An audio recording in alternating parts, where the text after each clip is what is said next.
En el nombre del Padre, y del Hijo, y del Espíritu Santo. Amén. Ave María, gratia plena, Dominus tecum.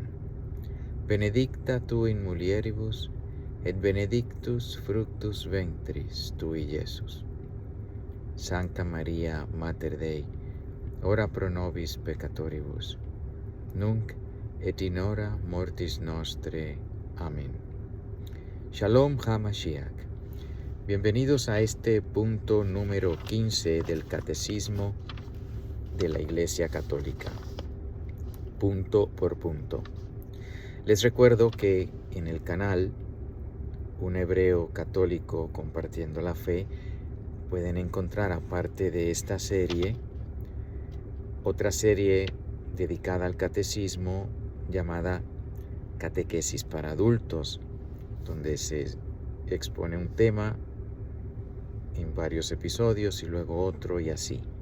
En este voy punto por punto y no todos los puntos aquí son doctrinales o morales. Algunos puntos son históricos porque pues así lo han hecho en el catecismo, y por eso pues notarán que no todos los puntos hablan de fe o moral, pero con el favor de Dios sacaremos fruto de cada uno de estos puntos. Punto 15. La segunda parte del catecismo expone cómo la salvación de Dios, realizada una vez por todas por Cristo Jesús y por el Espíritu Santo, se hace presente en las acciones sagradas de la liturgia de la Iglesia. Primera sección. Particularmente en los 7 sacramentos. Segunda sección.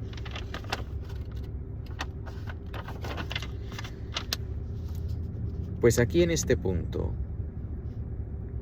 en el catecismo nos están dando las 4 partes en las que este catecismo, del cual estamos leyendo punto por punto, está dividida.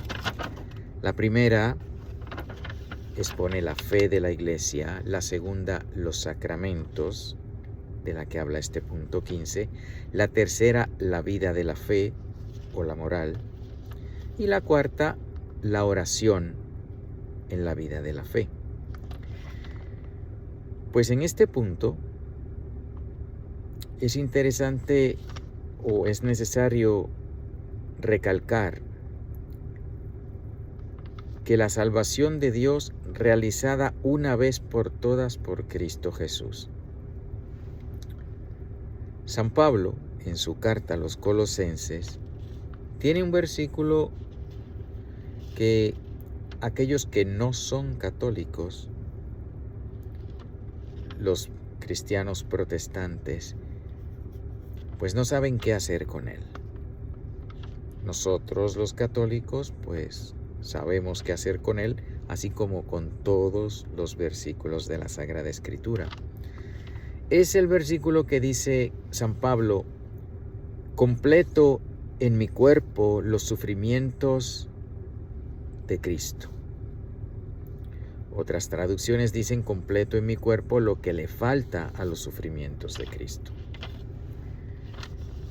Si yo digo esto y el que me oye no sabe que estoy citando a Colosenses, un libro de la Biblia escrito por San Pablo, pues dirá que estoy diciendo una blasfemia, porque ¿cómo es posible que le falte algo al sufrimiento de Cristo? Sabemos que la pasión de nuestro Señor Jesucristo fue perfecta y su poder es infinito, lo sabemos. Entonces, ¿cómo podemos decir cómo puede decir San Pablo que él sufre en su cuerpo lo que le falta a los sufrimientos de Cristo? Pues mucho se podría decir de esto, pero con relación a este punto 15, basta recalcar que las acciones de nuestro Señor Jesucristo, que realizó mientras estuvo en su vida pública aquí en el mundo, son extendidas por la Iglesia.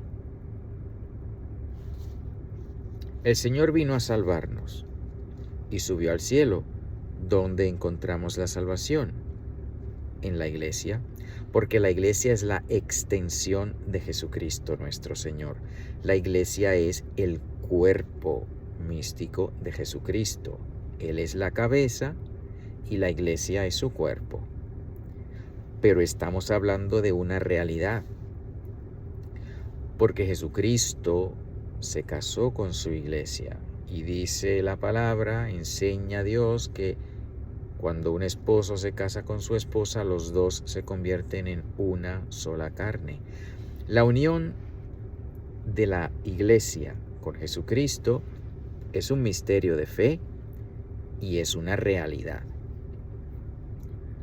La cabeza de la Iglesia, Jesucristo, realizó el sacrificio perfecto, infinito, al que no hay que añadirle nada más.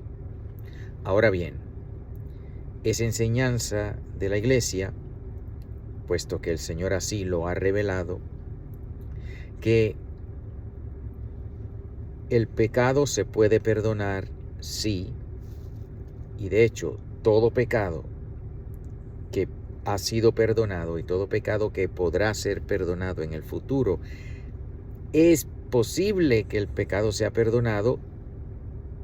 Eso puede ser real gracias al sacrificio de Jesucristo. Si Él no hubiese muerto en la cruz, ningún pecado pudiese ser perdonado. Es por virtud y mérito de la pasión de Cristo que los pecados son perdonados. Si no fuese por la pasión de Jesucristo nuestro Señor, no habría perdón de los pecados. Primera verdad. Segunda verdad. Aparte del perdón de los pecados, existe una cosa que Dios ha querido que exista, que es la reparación personal. Diferente del perdón.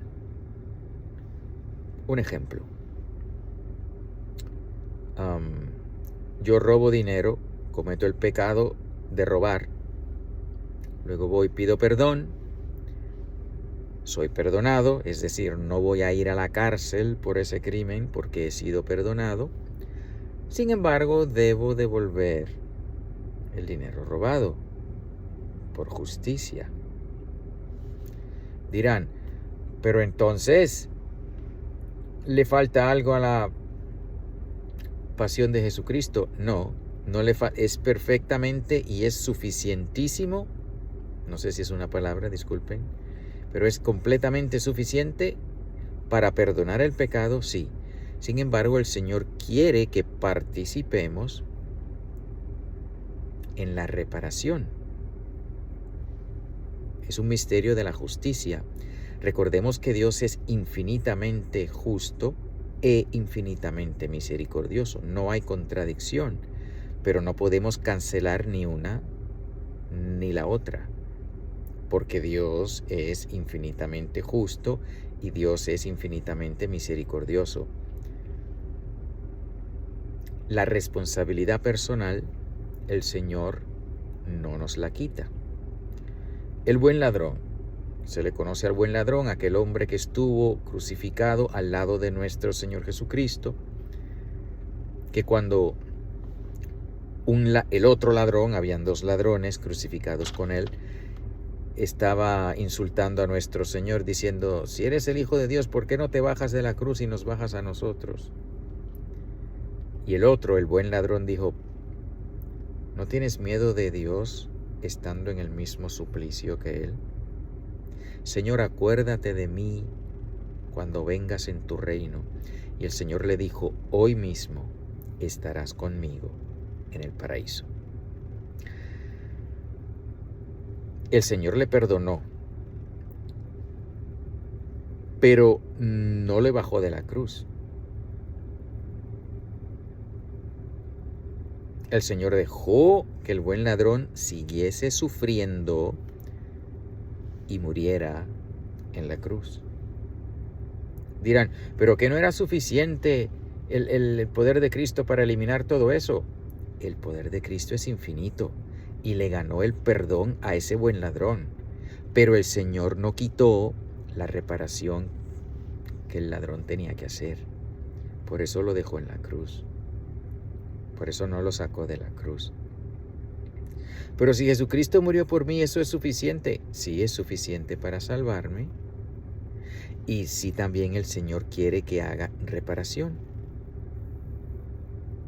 Porque, y es a eso a lo que se refiere San Pablo en la carta a los Colosenses cuando dice, sufro en mi cuerpo lo que le falta a los sufrimientos de Cristo.